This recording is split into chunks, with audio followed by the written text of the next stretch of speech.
This painting, Summertime, by Jackson Pollock, just from 1948, comes out of someone who is steeped in European art, particularly the art of Picasso and the Surrealists. Yet in paintings like this, he takes a really steep departure from anything that's being painted in Europe. In its scale, its sublime complexity, its qualities which some people compare to the open prairie, to the American landscape, it takes its mark against European painting as a self-consciously different, modern and American style.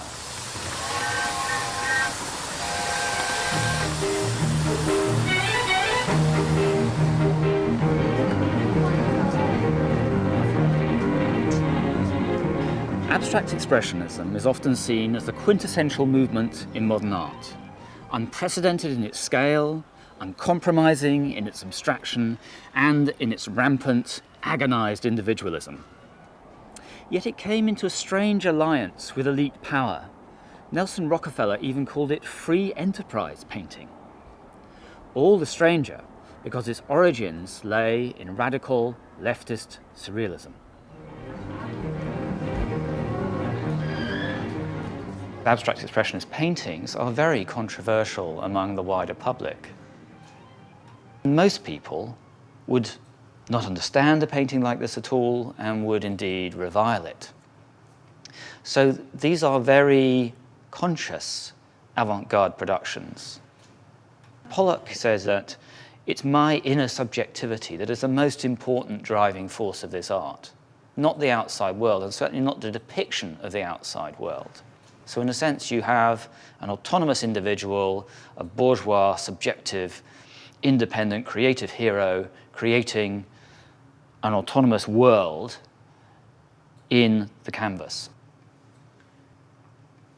Many of his works of this period are really huge.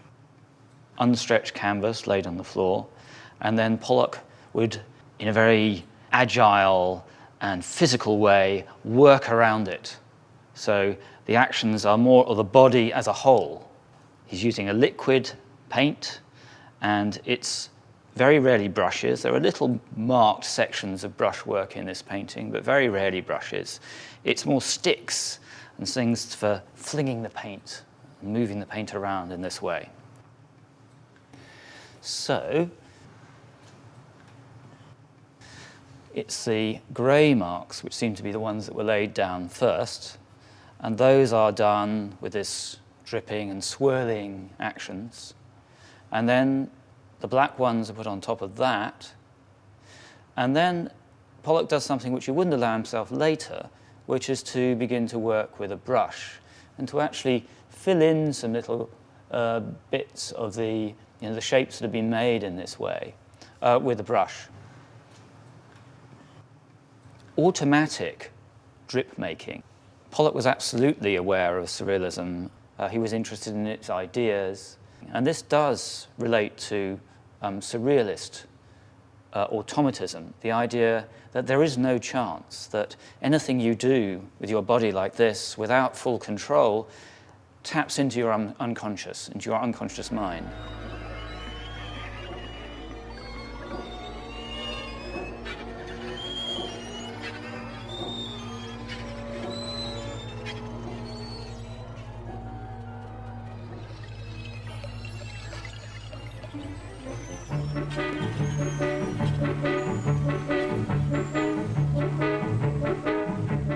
It must have been an amazing experience, I think, for American artists like Jackson Pollock and Adolf Gottlieb to see these artists suddenly actually turn up on their doorstep, more or less.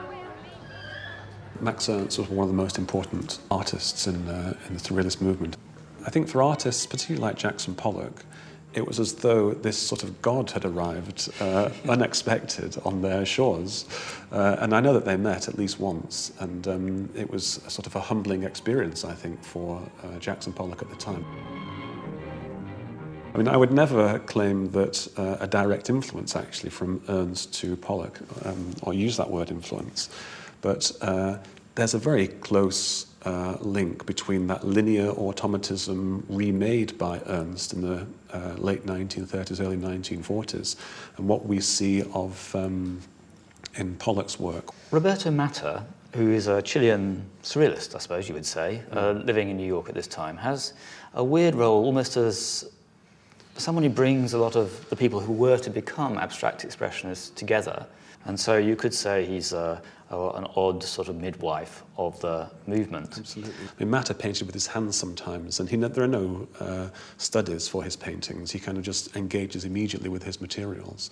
And this might have given the artist that he met an impetus to do something similar. He was younger than the other surrealists, it's kind of later generation or the next generation, so he could connect with younger New York artists and engage them in game playing, which was a very important aspect of the surrealist collective. Robert Motherwell gives an interview about Matta and about the origins of abstract expressionism. And he says one of the things that really appealed to us about the surrealists was that they were a group. And that they all went round to each other's studios and, you know, they critiqued each other's work and talked to each other the whole time. And we wanted something of that. There is now a painting of a collective painting by Jackson Pollock, William Baziotes and Jerome Kamrowski.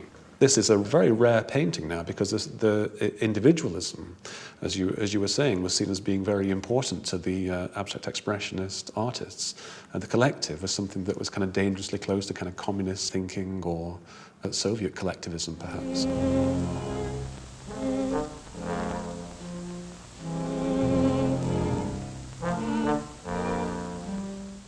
Many artists and many people working in culture generally had left-wing views, especially in the 1930s. What am I going home for? What the devil am I going home for? Just to walk in the door and say, no job again? Is that what for? The Roosevelt administration, as part of its efforts to combat the Depression, set up the Works Progress Administration, the WPA, and employed many, many artists, Pollock included, to work on its programs, doing social realist murals, among other things.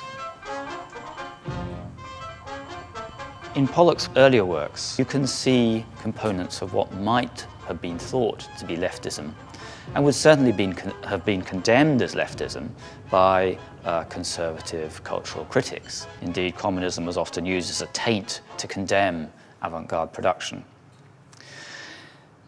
Later, Pollock takes various elements of avant-gardism and turns them towards a radical individual autonomy, one full of angst, solitude and alienation, and self-damage in a way. This is a Jackson Pollock painting from 1942. It now has the title Naked Man with Knife. It's a descriptive title. This piece wasn't actually exhibited during Pollock's lifetime, nor did it have a title originally. It's a work from 1942, and we can see here various elements that Pollock is flinging together quite violently. One is cubism, particularly an attachment to Picasso, to a rather muscular male cubism, in fact, one here directly of combat.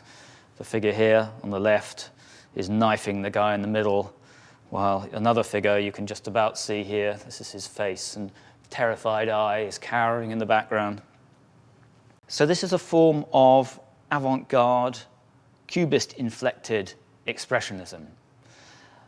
There's a consistent and continual strain of violence and brutality which seems to run through much of Pollock's work. And some of that we can put down to his own individuality. He does seem to have been a very combative personality, someone with his own demons, which included alcoholism, for instance. And there's something about Pollock's public persona, which is of a large, rangy, physical, strong man, a cowboy he's sometimes compared to. But more than that, it's something cultural. It's something about what gets accepted as a model of avant-garde on this new American scene. And de Kooning, who was a Dutchman, emigrated to the US, looked at it a little distantly and sardonically and said, there seems to be an imperative for American painters to be manly. There are various ways in which American painting is trying to mark itself out from European culture at this time.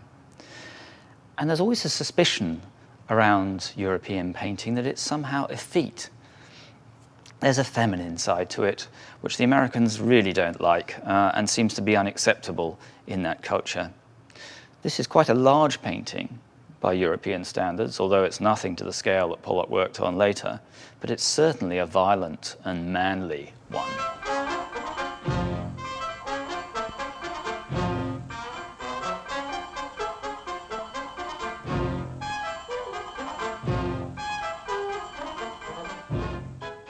At the time he painted this work, Pollock was undergoing Jungian psychoanalysis. Now, this is quite different from the surrealist attachments to Freud.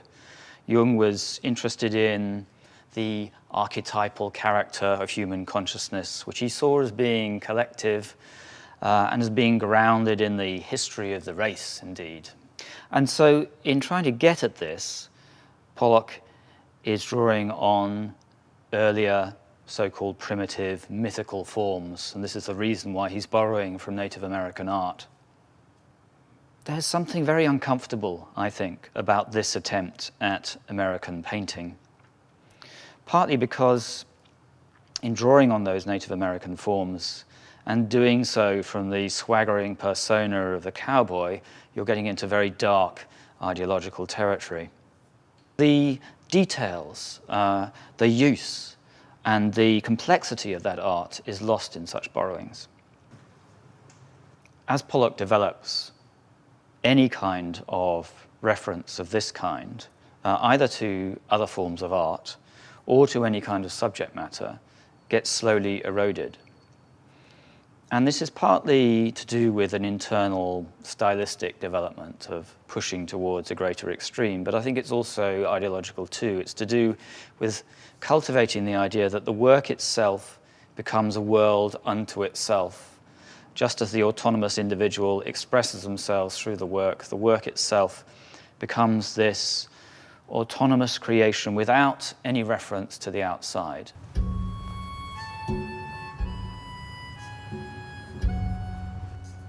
So this is what abstract expressionism means. It is still expressive, it's expressive of something, but it's also abstract. It sunders any relationship to the outer world. Where the surrealists looked to psychoanalysis for a collective form of political freedom, for thinking beyond the normal run of bourgeois life, in abstract expressionism, this engagement with psychoanalysis becomes something else, a way of defending the sovereign individual subjectivity against any claims from the collective and certainly from the political.